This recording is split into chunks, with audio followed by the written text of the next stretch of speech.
আসসালামু আলাইকুম। Welcome to my another blog. বন্ধুরা, আজকে আমরা চলে এলাম পুরান ঢাকায় অবস্থিত লালবাগ কেল্লায়। লালবাগ কেল্লা ঢাকার দক্ষিণ পশ্চিম অঞ্চলে বুড়িগঙ্গা নদীর তীরে অবস্থিত অসমাপ্ত মুঘল দুর্গ। এখন আমরা টিকিট কাটব। এই কেল্লায় এখনও টিকিট কেটে ঢোকার নিয়ম রয়েছে। স্থানীয় দর্শনার্থীদের জন্য টিকিটের মূল্য জনপ্রতি 30 টাকা, সার্কভুক্ত দেশের পর্যটকদের জন্য 100 টাকা এবং অন্যান্য দেশের পর্যটকদের জন্য জনপ্রতি টিকিটের মূল্য 200 টাকা নির্ধারণ করা হয়েছে। বিভিন্ন পুরনো মসজিদ, মন্দিরের পাশাপাশি এখানে রয়েছে কয়েকটি পুরনো মুঘল স্থাপনা। তারই একটি লালবাগ কেল্লা।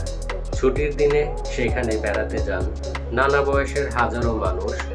সকাল থেকে বিকেলের সূর্যাস্ত পর্যন্ত এই কেল্লার রূপের দেখা মিলে। আজকে জেনে আসি লালবাগ দুর্গ সম্পর্কে অজানা বিচিত্র কিছু তথ্য। লালবাগ কেল্লা মোগল আমলের বাংলাদেশের একমাত্র ঐতিহাসিক নিদর্শন, যাতে একই সাথে ব্যবহার করা হয়েছে কষ্টি পাথর, মার্বেল পাথর আর রং বেরঙের টালি।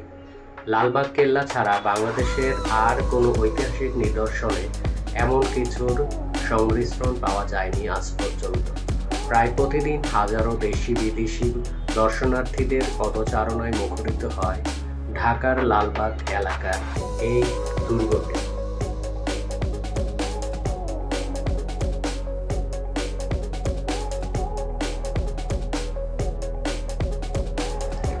লালবাগ কেল্লার নির্মাণ কাজ শুরু হয় 1678 সালে। তৎকালীন মুঘল সম্রাট আজম শাহ এর নির্মাণ কাজ শুরু করেন। যদিও আজম শাহ খুব কম সময়ের জন্যই মুঘল সম্রাট হিসেবে ছিলেন, তবুও তার অল্প সময়ের মধ্যেই তিনি তার এই অসাধারণ কাজটি শুরু করেন।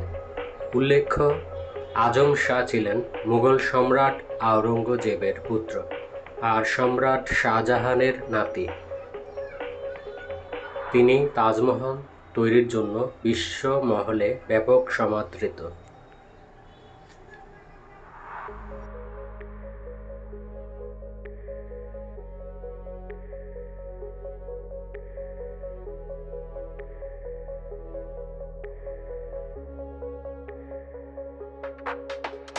এই কেল্লায় রয়েছে দৃষ্টিনন্দন একটি মসজিদ।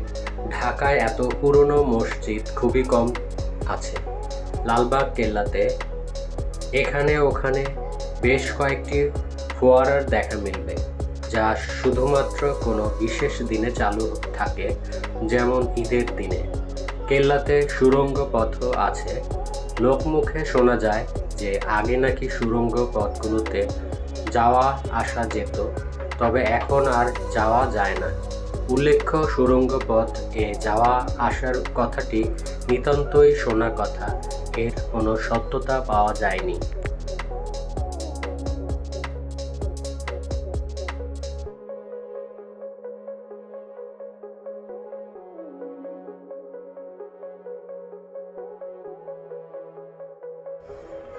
লালবাগ কেল্লা সর্বসাধারণের দেখার জন্য একটি জাদুঘর রয়েছে, যা পূর্বে নবাব শায়েস্তা খাঁ এর বাসভবন ছিল, আর এখান থেকেই তিনি সবকিছু নিয়ন্ত্রণ করতেন।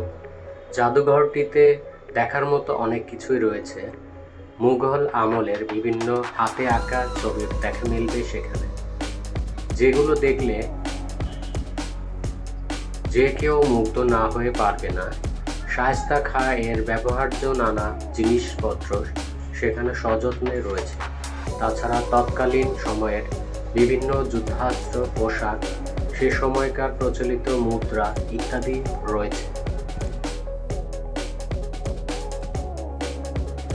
এই ভবনটি মুঘল সুবেদার শায়েস্তা খানের প্রিয়কন্যা পরিবিবির সমাধি নামে পরিচিত।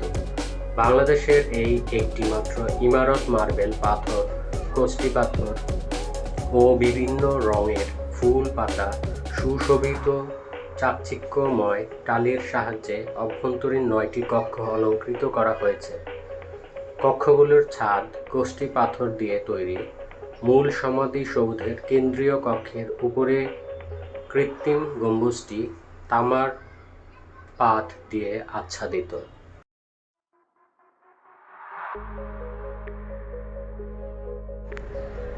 কেল্লায় আগত সকল দর্শনার্থীদের জন্য এই অংশটিতে পাবলিক টয়লেট রয়েছে। পুরুষ এবং মহিলাদের জন্য আলাদা ওয়াশরুমের ব্যবস্থা রয়েছে এখানে। এটি হচ্ছে লালবাগ কেল্লার এবং বাংলাদেশের সবচেয়ে প্রাচীনতম মসজিদ। ধর্মপ্রাণ মুসল্লিরা এখানে সময়মতো নামাজ আদায় করে নিতে পারবেন খুব সহজে। আসুন এবার সম্পূর্ণ কেল্লাটি ঘুরে দেখা যাক।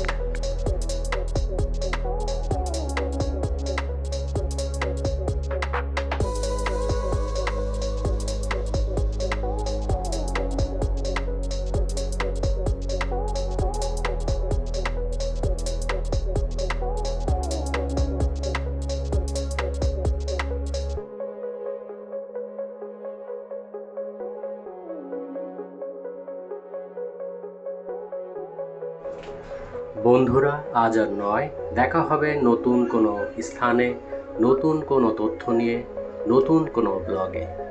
ভালো থাকবেন, সুস্থ থাকবেন। বন্ধুরা, আমার ব্লগটি ভালো লাগলে লাইক, কমেন্ট ও শেয়ার দিয়ে পাশে থাকবেন। আর যারা নতুন, দয়া করে আমার চ্যানেলটি সাবস্ক্রাইব করবেন। ধন্যবাদ।